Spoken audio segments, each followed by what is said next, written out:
This week's all-new episode of Star Wars Rebels was called Idiot's Array. When Zeb loses the Ghost's resident droid Chopper in a game of cards, they end up being forced to help transport none other than Lando freaking Calrissian. And you better believe he's voiced by the legendary Billy D. Williams. Wow, Frank Oz last week, now this, there's no telling who they could possibly get next. Lando is of course a scoundrel through and through, and it's made very clear early on that he's only using the Rebels as a mean to his own ends. He really gets to show off his manipulative skills here, telling Sabine that he likes her artwork, telling Hera how much of a great pilot and leader she is. Speaking of Hera, she really gets to shine in this episode when she's forced to escape an alien crime lord Lando had dealings with.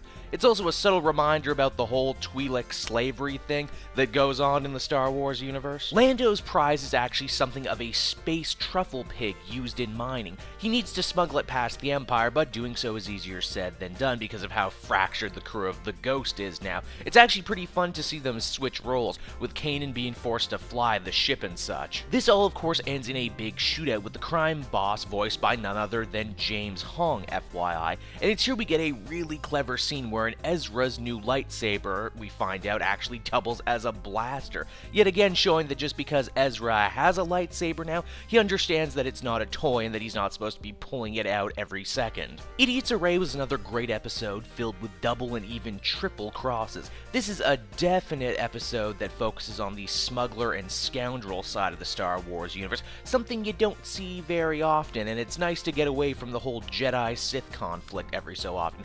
Billy D is as smooth as ever, and seeing that this is way before his Cloud City days, there's a good chance we could possibly see Lando again, and I am personally all for that. I give this episode a much-deserved 8.5 out of 10.